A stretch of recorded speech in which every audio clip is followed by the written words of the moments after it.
to start now with our Serving the Poor and Vulnerable panel, chaired by Dr. Pat Dinneen. Pat is the chair of the Emerging Markets Private Equity Association Impact Investing Council, and Pat will introduce the rest of the panel.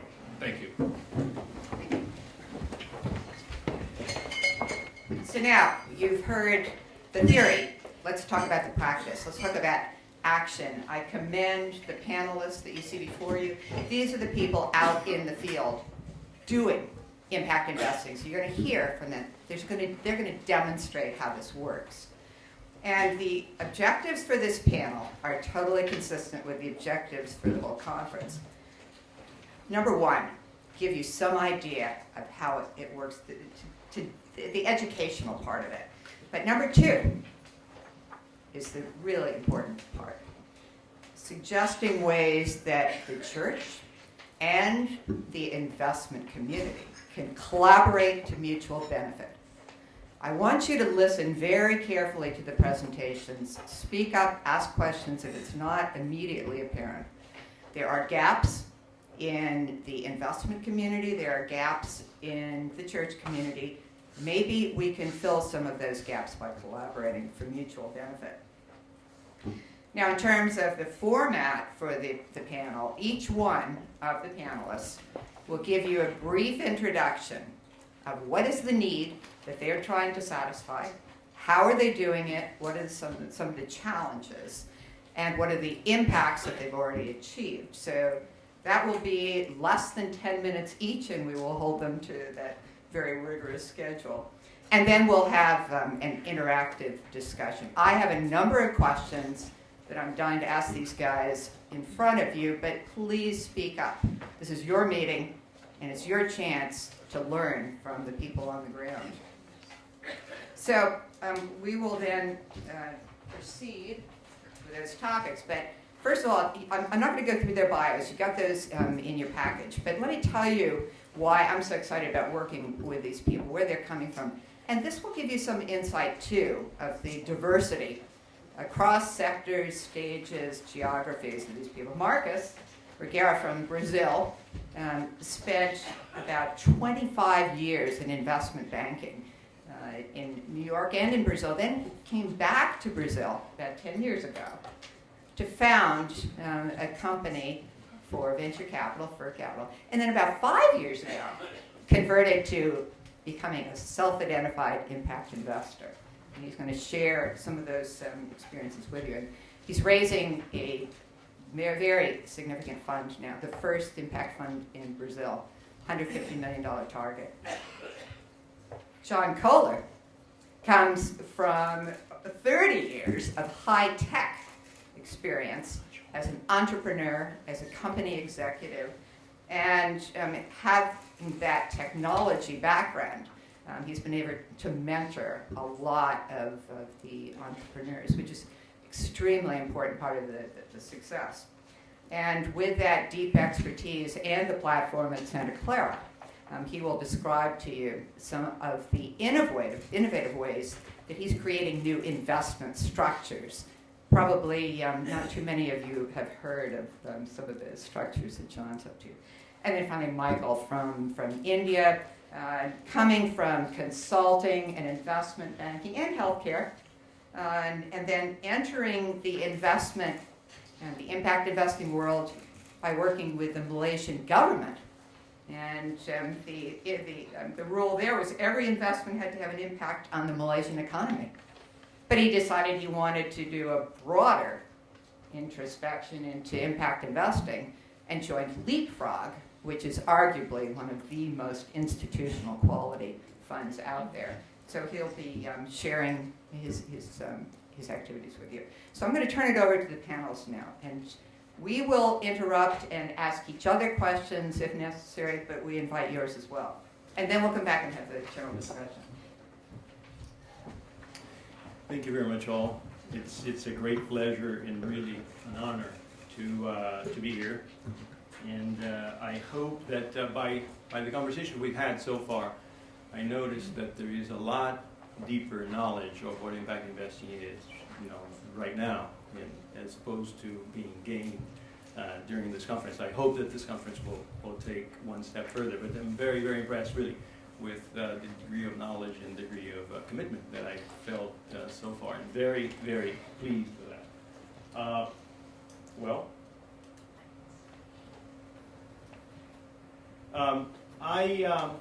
I've been in Brazil as Pat said for about 10, 12 years, and we started looking at impact investing when my partner in crime in this, Maria Cavalcanti, came from us from Avina, the Swiss Foundation, talking about impact investing, and we looked at it and said, this is clearly a for-profit initiative, and that's something that our capital should be looking at.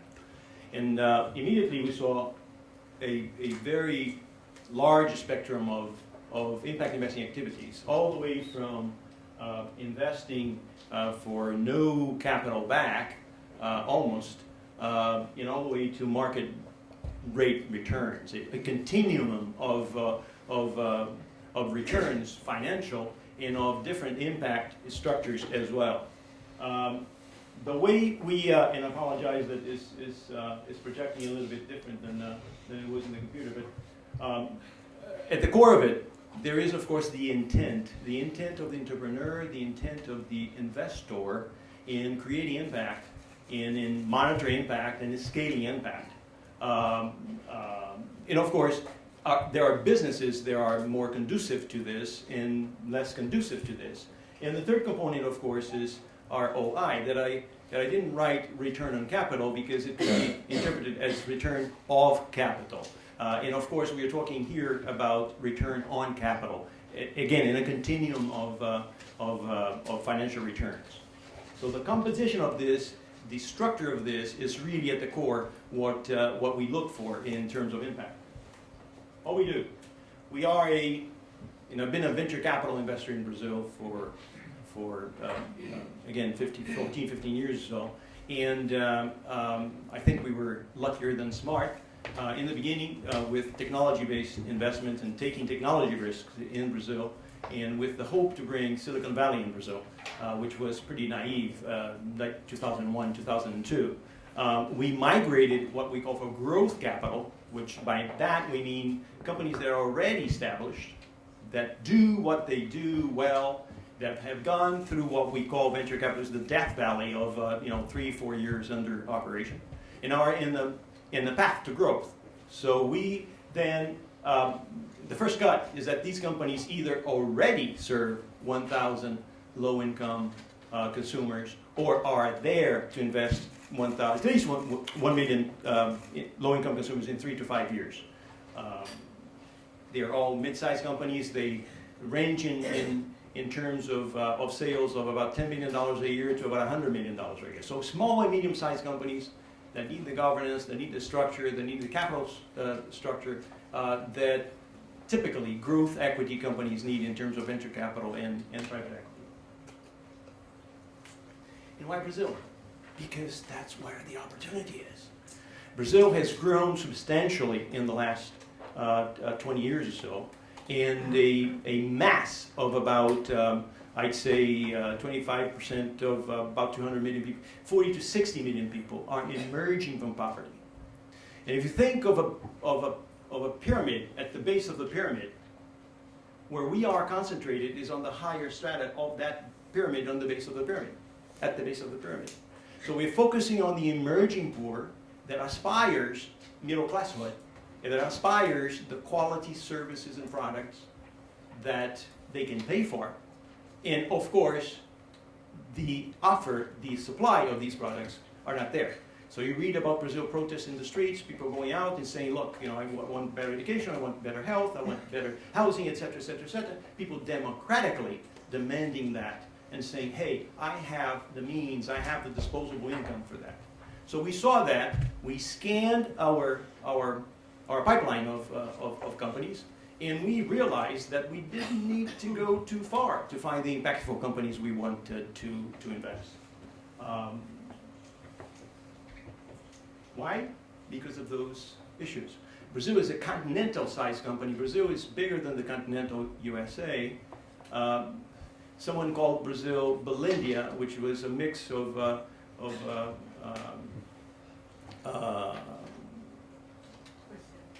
No, Belgium, yes, sorry. Went blank here. Belgium and India, you know, and it truly is. It's a first world country in many respects, and one gets aback with what you see in Brazil. And at the same time, on the other end of the spectrum, you see a lot of poverty, a lot of social gap, especially. So when I talk about Brazil, and sometimes I talk about Brazil, I say, which Brazil you want to hear about? You know, which of the 5 Brazils we want to hear about? It's a country that has democracy, that has one language, one government. It's apparently one same country, but very, very different, idiosyncratic, depending upon the 5 regions where you are, doing business or simply living. With a lot of deficit, a lot of what we call opportunity to do good and to do and to provide products and services for that emerging consumer that we talked about. So summarizing, we look for vectors where this is natural, where I like to say the Sophie's choice between social good and financial return is minimized or non-existent. In education, healthcare, basically I would say the higher priority of ours, so education and healthcare, and then financial services, inclusive financial services, and housing are there as well. And again, with the ability to serve at least 1 million individuals at the base of the pyramid. We identify these companies. We do this exactly like a private equity company would do, looking for companies where we know is illiquid, the investment we will do. We have 0 leverage. We only work with equity and primary equity. In other words, all of our money, or 90% of the money that goes into the company, not in the pocket of the current shareholders. And then, of course, we look for increasing returns, both from the point of view of social and from the point of view of financial. You see that number 2 is character, and it's funny because many entrepreneurs go to our offices, and some of my officers come to me and says, he or she didn't even go through the first C, you know. So it's when we look at the person and we see the potential to increase return and increase social return and financial return. And the second one, of course, is the commitment to business and social impact. And we go down the line, but I'm not going to go into details on this. And this is pretty thorough. Behind this, there is a whole methodology of looking at businesses and working with businesses all the time. How do we measure impact? We look at the products and services, and we have 4 major vectors in. The impact and intent, the innovation, the scalability, and the sustainability of the business model. And then we work with entrepreneur in fine-tuning that, or even tweaking here and there, in order to make sure, at least under our view, that working together with that person, he or she, we're going to be, of course, scaling the company substantially, because that's where, when you're investing in liquid assets, you really are in for very large multiples of your return, because you're counting on, of course, that you're going to go wrong sometimes. And if you're going to go wrong fast and cheap. That's how we like to put it in our business.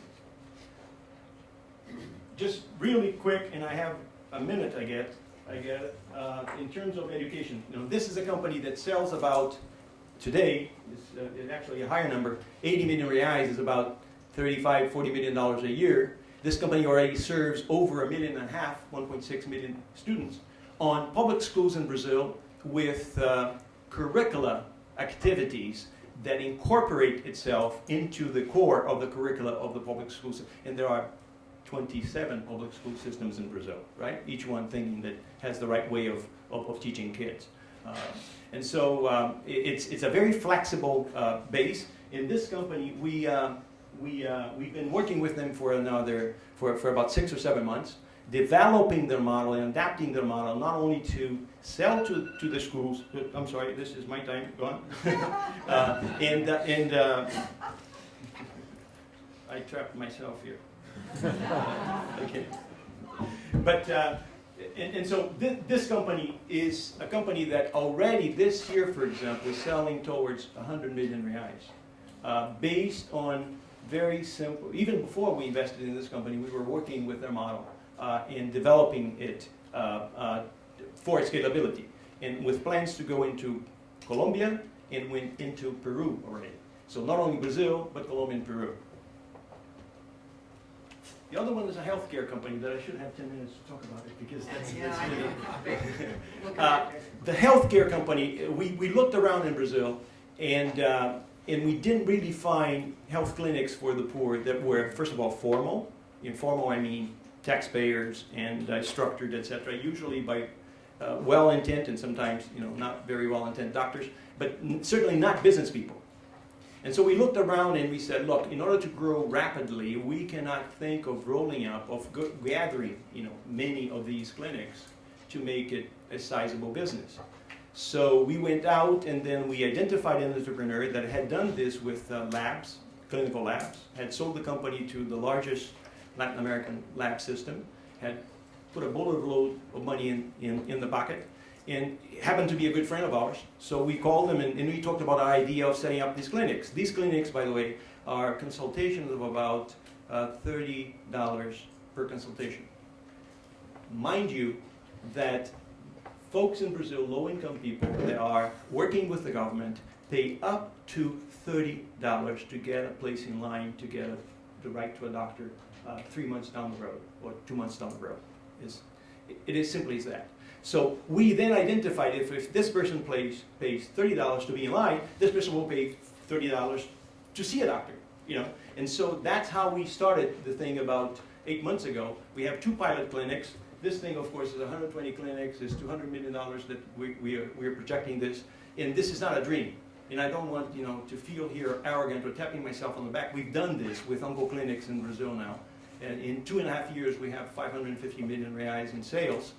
Starting at 10 million. And so we think that we can do this with low-income clinics in a way that is highly efficient, high quality, and not only grow organically, but then since we started this, we identified 2 other clinics that, you never think of things first time yourself. Somebody always thought it, somebody always did it. In Rio, two clinics that do this for 4 or 5 years, fantastic clinics. One in São Paulo that does this for 2 years, and this is in the northeast of Brazil. It's out of Recife and the states around. One in Fortaleza, which up north, and another one in Bahia. So 5 of them that in 3 years down the road will be a consolidation. We are working with them and gathering them in this respect. How can you do it? I'm going to ask you guys to talk about deals. Come on, you can okay. So how can we do it? We do it this way. It's saving capitalism from the capitalists, as the economist likes to say, and doing good and recycling wealth, lato sensu, and making money. There's nothing wrong about making money. There's, of course, sometimes wrong with attachment with money. But making money and recycling money is all what we're all about. Thank you. Thank you. Okay.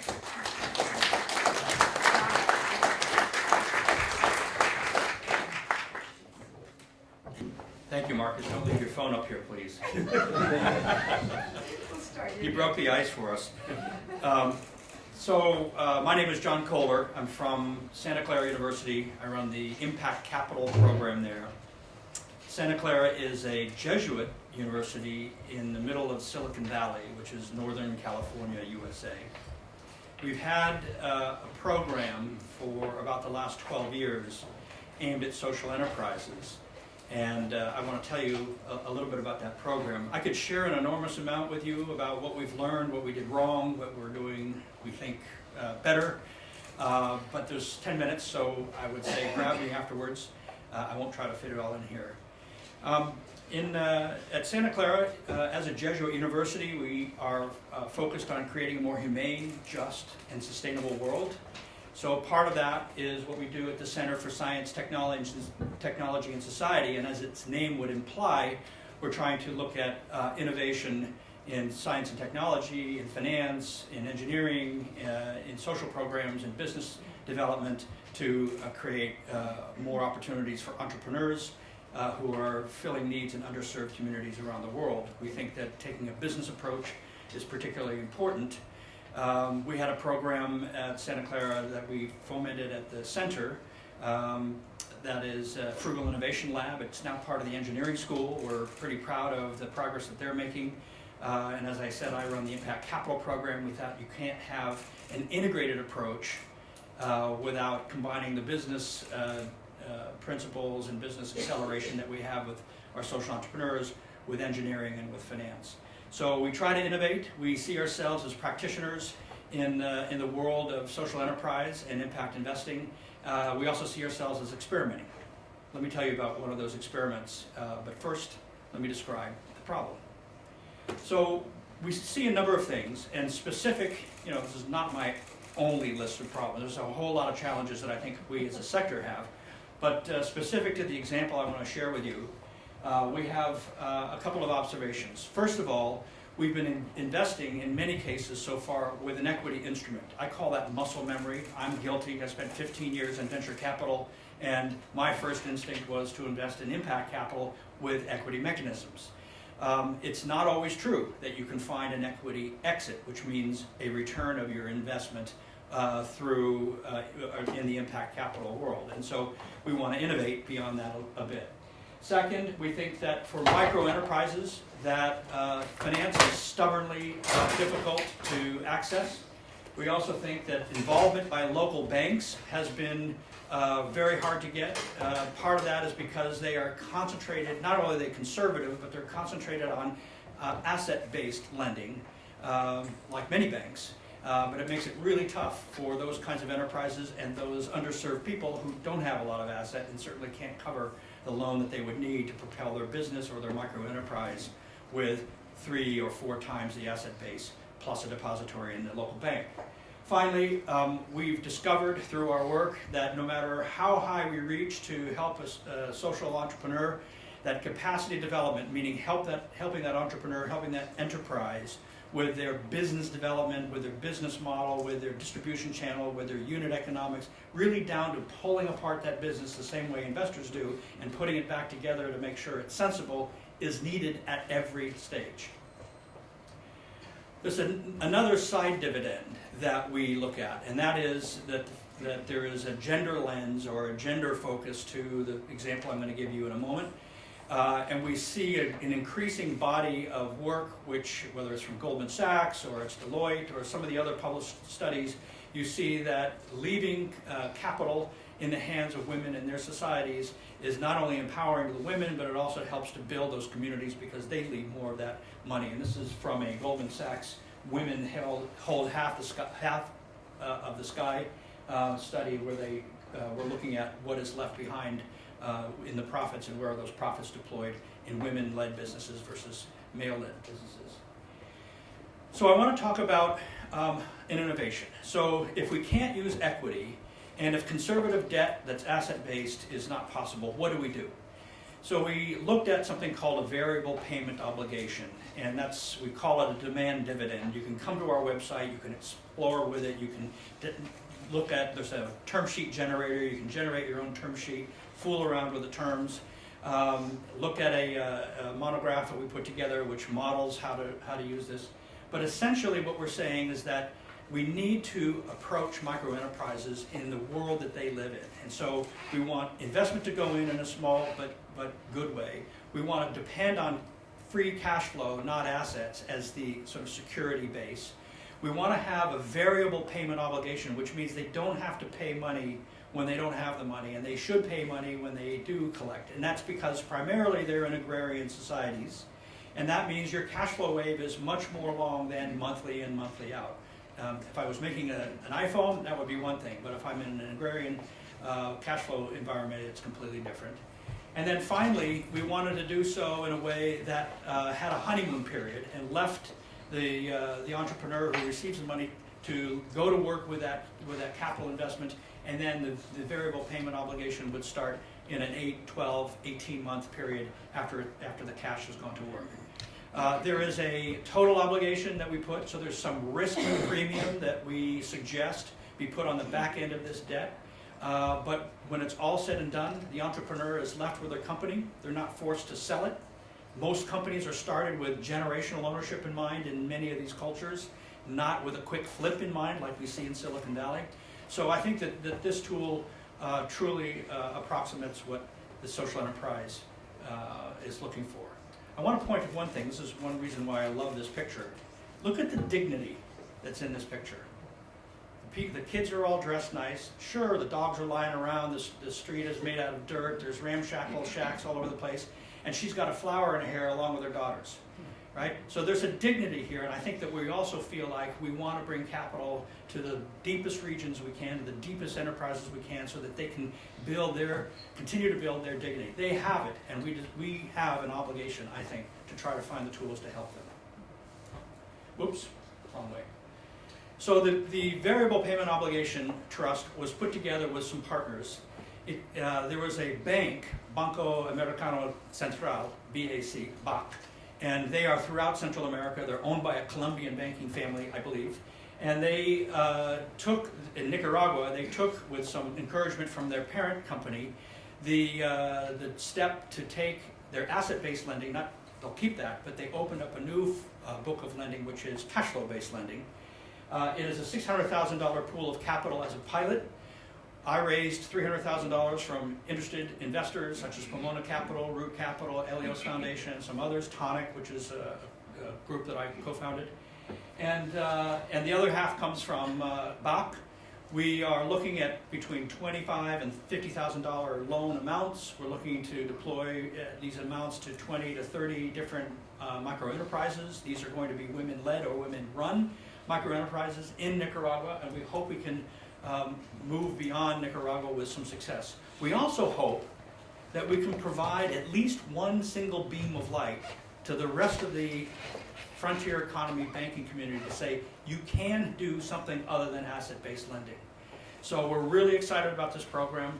I would also say that Agora partnerships include, and ourselves, we're all we didn't know this of each other, but found out that we were all supported by Argidius Foundation. So I need to give a shout out to Argidius for actually lighting the fuse on 3 organizations that seem to come together and I think have a pretty innovative model. So with that, I'll leave it and turn the mic over. I do. Perfect. All right.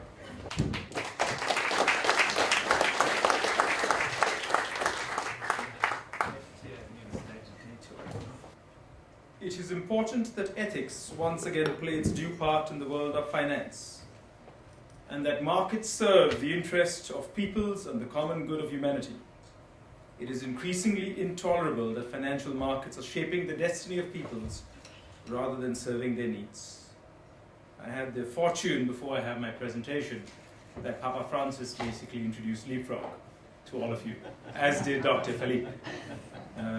And that gives me way better introduction than anything I could do.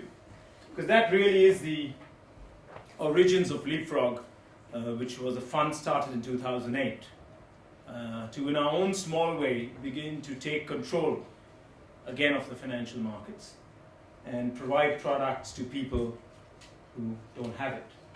A strong belief that financial services are useful products, despite the fact that very often they blow up the world, if those products are made to serve and do not control. And if that construct, a very, very large number of people, 70% of poor people have no access to financial services, right? And that is a huge gap. I mean, in the developed world, by the way, it is 11%, and that's not a small number. 11% of people in the developed world don't have access to financial services, and there are reports that in parts of New York, 30 to 40% of the population don't have access to financial services because of large immigrant populations who've just never been banked. But in the developing world, it's a much, much larger number. Why is this important? I think in our mind, financial services plays a couple of very important roles when it is serving. It plays the roles of springboards. It helps people access more capital than they have at that point to be able to invest and to be able to grow their business, right? And therefore to be able to create micro enterprises. And whether the structure is an Islamic finance structure where everything is quasi-equity, or a variable option structure, or a fixed debt structure, all of them for different entrepreneurs have a lot of value. Our belief has been that in conjunction with that credit, there's also a need for insurance. The reason for insurance, and in fact, I've been hearing fascinating things, but this was recently at another investing conference I was at, where Lisa was also present, where somebody from Deloitte, one of the senior members of Deloitte, was on stage, and he said insurance helps lock prosperity in. So the credit takes you up a level. Insurance locks you in at that level. Because once you have insurance, you can insure the assets. You can insure your income. You insure your life. You're effectively insuring your income stream for the rest of your family. You insure your health. You're locking yourself in at that level. If something bad happens to you, you still stay at that level. Today, when someone's poor and they move out of poverty, right, they make that first curve up. If something bad happens to them, they fall back into poverty. With insurance, they lock themselves in. And Leapfrog was really set up in 2008, with a broad belief on financial inclusion, but then within that, the sense that a lot of work was actually happening on the credit side, and there was a need for a specialist house to begin driving work on the insurance side. And so we've really been specializing. We work across Asia and Africa, and we've really been specializing on seeing how we can bring insurance products to this category of people, which again in this conference in Singapore on Friday was renamed for me, and I like the name. So it wasn't called bottom of the pyramid. They said this is the core of the pyramid. This is really the heart of the pyramid. I mean, this is not a derogatory term of someone who's behind or below. This is really where most of the pyramid is, right? This is the core of the pyramid. And so how do we bring products to the core of the pyramid? So what are we trying to do? We're targeting the 1.9 billion people in Africa and South and Southeast Asia. We've ignored for now the 1.3 billion people in China. We do need to look at it at some point in time, but that's a large, complicated market, and we have our hands full with what we're currently doing. We provide a lot of technical expertise. Our team has insurers on board. We have actuarials on board. We recently made an investment in Ghana. We found that in Ghana there was one actuary. Our team had 3. We were actually able to help them design many more products, the company we invested in, than the economy on its own had been able to do over a period of time. We provide, and with all our companies, we have a very important construct. We have very rigorous measurement to ensure that when we're investing, it's not just driving impact, it's not just driving financial products, it's actually the product design itself is vetted and checked. And especially a product like insurance, which is a trust-based product, you give your money first to the company. The company may or may not give it back to you. That's really the insurance contract, the way it's defined, right? Insurance companies, when they give back the money, call it the loss ratio. They've lost the money when they're actually providing their service to the customer, right? That's the terminology which exists in the industry. So we've had to spend a lot of time vetting companies, vetting processes, and saying, are these products delivering value? Are claims actually paid when they're legitimate? Are policies simple enough that the naive lay customer can understand them? Or do they have tons of fine print which prevent claims finally being made when they're due? Right? And we've rejected investments in a number of cases where we found there are no claims payout. I mean, there's a highly profitable business, no claims payout. We've rejected businesses on that basis, saying they're not actually adding any value. Right? They're not doing what they're supposed to be doing. So it's a very rigorous process to make sure that it works. The other thing which is helping us, and I think it was mentioned in the earlier meeting, how do you manage this whole, is it too much profit, etc. construct, is we force all our companies and we force ourselves to focus on growth. And when you're focusing on growth, you will find in the initial stages, you get some easy pickings, you may make a lot of profit. But you've got to keep growing the business. And as you keep growing the business, you get into tougher and tougher customer groups. You have to invest behind them more and more. At the marginal level, your profit begins to even out to what's a reasonable level of growth. So our objectives are return to shareholders and the number of consumers we impact who do not have access to products today. And that combination of profit and growth, I think, makes sure that we stay honest within the profitability benchmark. Right? Because if you're really focusing on driving growth, you can't overprice yourself for too long. You have to begin coming down to what the mass market can bear. And because of that, we really believe in solutions at scale. And that's been one of the driving forces of Leapfrog. And in a number of cases, other impact investors have turned to us and said, your fund is too large. But our first fund was 135 million. We're now trying to raise, we've raised about 200, we're still trying to raise a little more. I'll be honest, for some of the markets we're playing in, our fund is too small. If you're trying to solve the problems of the billion people in India who don't have access to financial services, 135 million doesn't get you anywhere, right? Indonesia, with its 200 million people, we find we're often subscale in that market to really have an impact, right? But I think having funds which are larger than the standard impact investor has forced us to think very heavily of what does it take to create scale. And I really want to thank Paul. I spent a little bit of time with him waiting for our buses, and he was talking about how he thinks about scale and all the different things you need to do to design your products, to design your marketing strategies to get scale. If you don't get scale, and I was feeling quite happy, I was talking of 25, 50 million, he said, no, 100 million, that's my number. Okay, that's scale. But we need to think about scale when we're doing this. And to think about scale, we need the networks which will allow us to get to scale. The biggest problem in this industry is to have the networks, partner with the right networks to get to scale. I spoke about the first part, safety nets and springboards. So very quickly, a couple of examples, one of which actually, again, was spoken about today. Thank you, Dr. Philippe. You did that very well. I will add very little to this. This is All Life, HIV insurer. We covered that in the earlier session. But I'll mention a specific nuance about this business, which was not covered. This business is a profit with purpose partnership, in a way. Because the reason this business only works in South Africa, we have not been able to take it to other parts of Africa.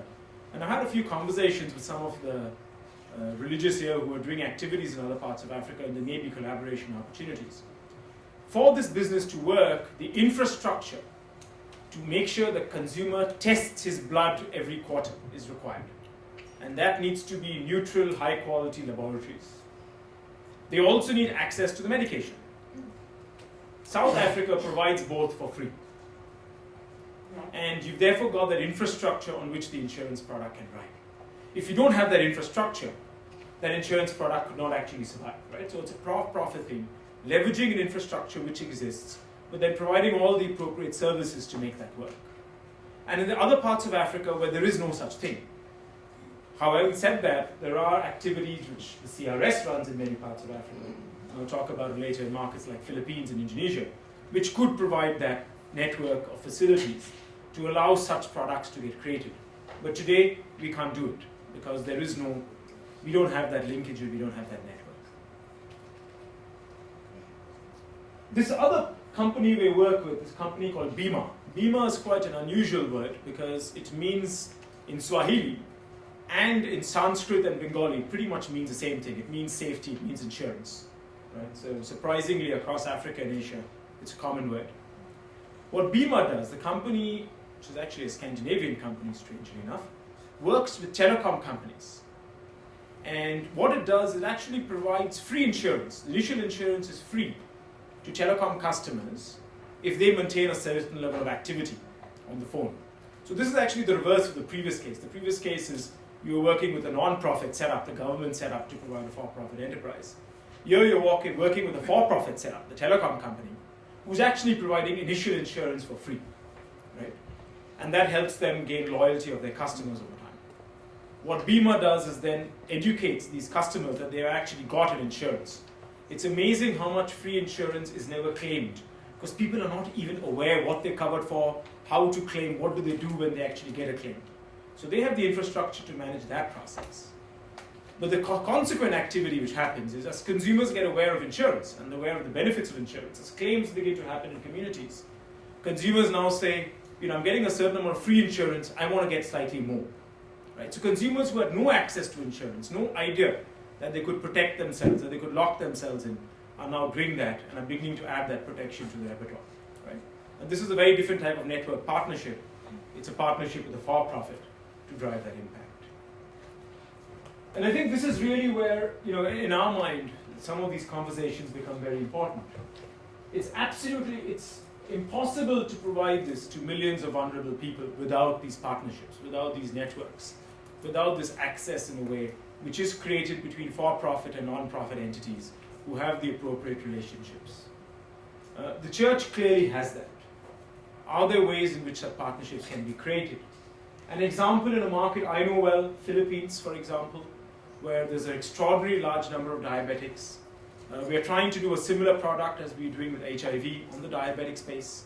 Again, you effectively for diabetes, it's again one of the diseases where If you take your medication and you keep checking your blood regularly, you can actually not have negative health outcomes, and you can have an extraordinary long life expectancy. If you don't, and it's a very silent disease, you don't know you're getting sick, but you get sick very, very quickly. And the health consequences can bankrupt a family very, very quickly. But again, you need that access to clinics, and you need that access to the ability to check and maintain that network to be able to make things happen. There are many other such ideas, right? The networks, relationships like Bima, many others which we could use. But I think for us, it's really important to find those kind of networks we can work with. Some of our partners have done that in South Africa earlier, working with church groups. They're great relationships which can be built to deliver products, to deliver safety nets at scale to the world. Thank you. Thank you.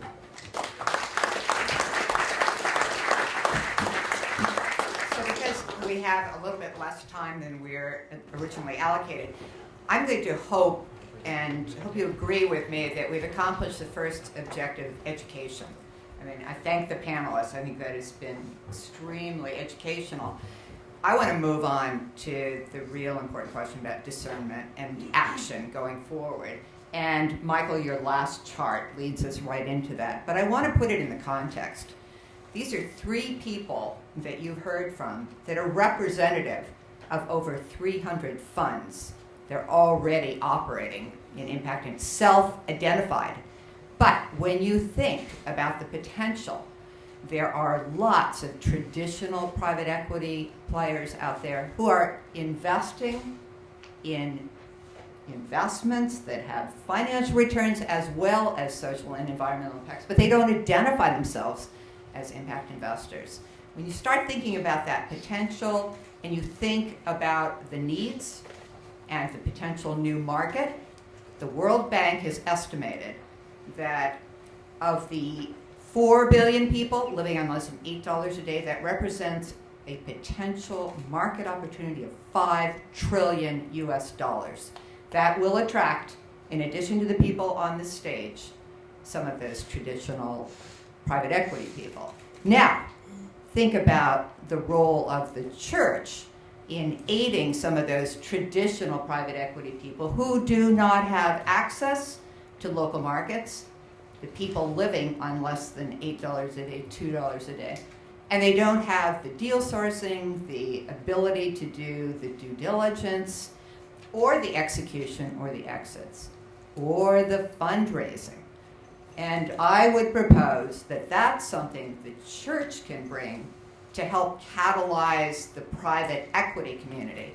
And I'm very happy to say that of this Emerging Markets Private Equity Association Council that I'm chairing on impact investing, I've got 2 members on this panel, Michael and Marcus. And John, we'll get you in. I know you have friends on the panel. But just for a moment now, I'm going to ask the panelists to give you some concrete evidence from their experience of how they could double, triple, quadruple their impact if only the church would help them. And I'm going to start with you, Michael, because you brought it up on your list. If even just taking all life HOV expansion, right, and being able to work with the church across other parts of Africa, because South Africa is one of the better controlled markets.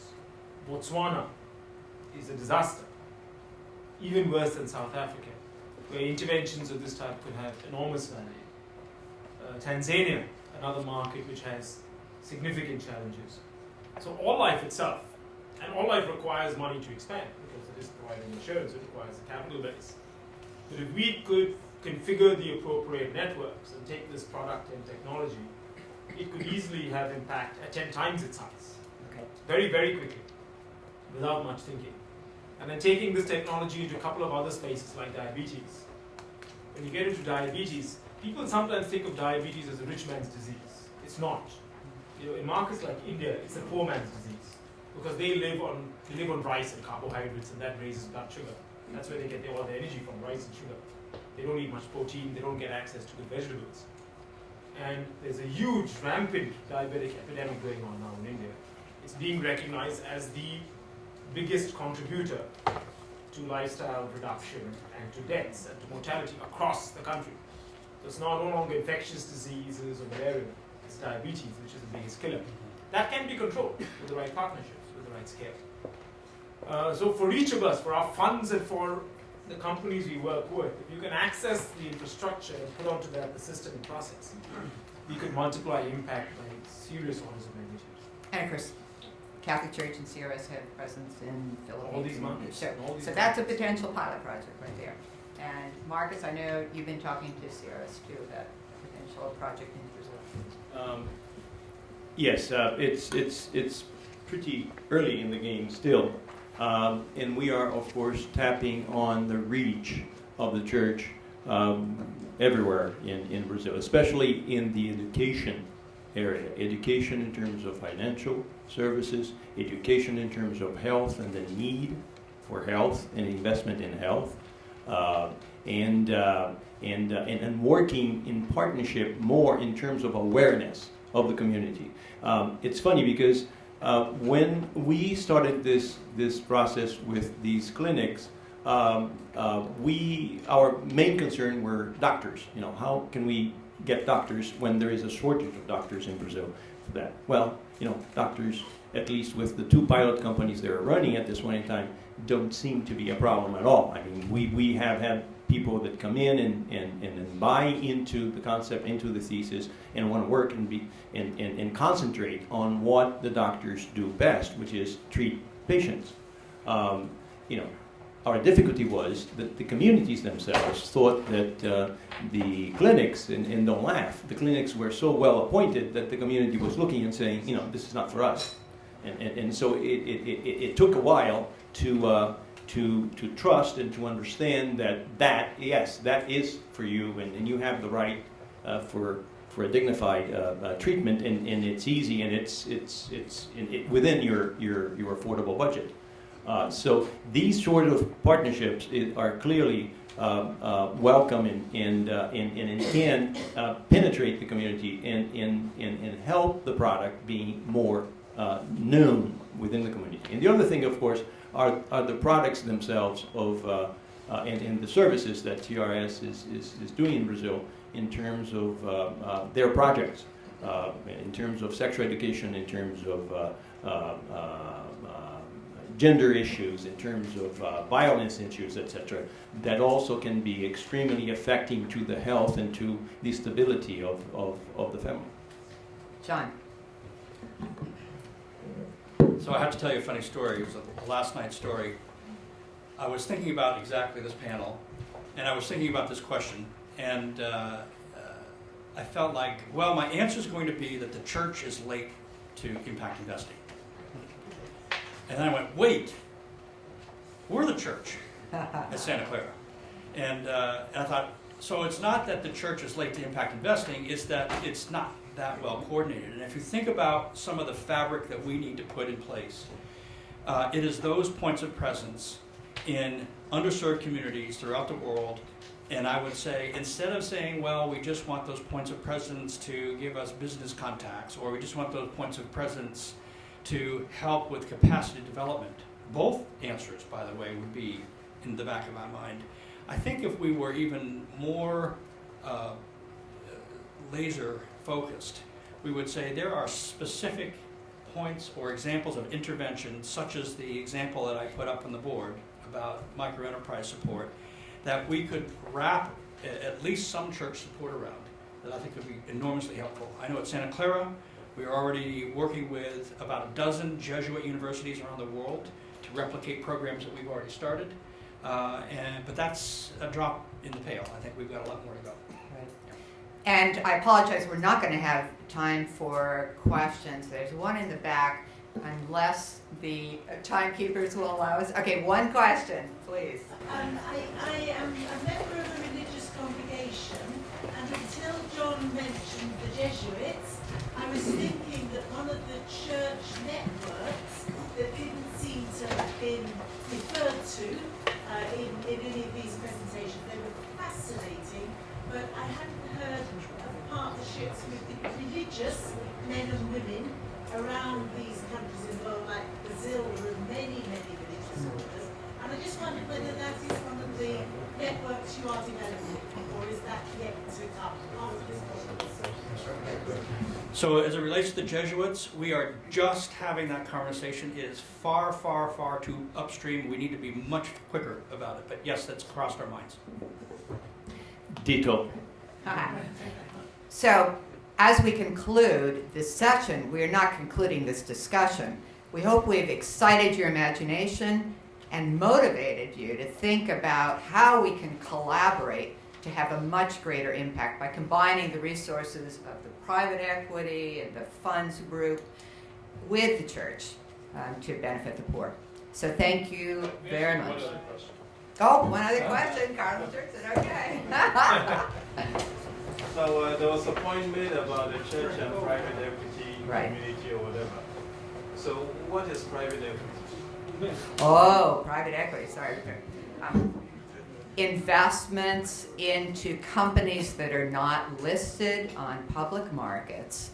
And the intent of the private equity investor is to grow the businesses to a point over a couple of years where you have created value that you can then monetize, either by selling that company or listing it on the public market. So you buy the company, you build the value, then you exit, and when you exit, you distribute the profits to your investors. Or you take this company public to the market, to the Right. stock exchanges, which is the dream of every private equity investor, is to exit this way. Which creates, of course, the reason that at least us don't sleep well at night, which is the fact of the exit. We are very well intentful here. We want to bring social impact and financial impact together in this process, scale it, and be as meaningful as possible. But then there will be the day that we have to sell and we have to exit. And so what about the buyer? What about the institution that acquires that company? Will the values, will the way of doing business, will the intrinsic symbiotic connection between social and financial return will be there, will be honored, will be pushed? And so we've been talking, for example, Ben & Jerry's is a great example for us. And my partner Maria has also been in touch with them and we're trying to understand how they did it, because they did it they sold the business to Unilever and implied a number of conditions in the process that apparently is working well. So our concern is when we move on and we step out of these companies, that the companies will continue with the intent and with the mission and with the social and the financial intrinsically connected. So is it private to the extent that it's not listed on the market? Is that what makes it private? Yeah, It's private. Yeah, private equity is investing in not listed companies. Yeah. But I think the other important distinction, and Carolyn has asked us to look at some of the pros and cons of the different mechanisms that CRS could use, for example. And one of the advantages of private equity is not only that it's unlisted, but it's activist investing. So with a public stock, you're a passive investor, and there are a lot of people you're going to hear from in the next day and a half who are activist shareholders. But with private equity, you're actually taking a minority stake or control of that business and adding value, and you have a much more direct opportunity to change it. Marcus, I might point out, I'm the person who made the arrangements with Unilever for Ben & Jerry's. That's right. And Terry's going to be speaking tomorrow. And I apologize to Sir Ronald Cohen because we're running over. I hope that's okay. We got more questions, sir. In the company you invest in, are you a sleeping partner or are you engaged in the management of the company? High-touch portfolio management. Very, very much Very engaged. very much engaged. Okay. I'm not talking board level only. I'm talking executive level, executive boards, and appointing people, veto. You are not sleeping at all. I'm sorry? You are not sleeping partner. You're not sleeping Oh, now. not sleeping partner at all. No, as a matter of fact, we don't sleep at all. No, but I did hear one impact investor say that the only investments they wanted to make were in places that they would prefer to vacation. Because you got to go there anyway. We partner is very sarcastic sometimes. He says that if it weren't for entrepreneurs and companies, our life would be really easy. You know? Well, please join me in thanking our panelists.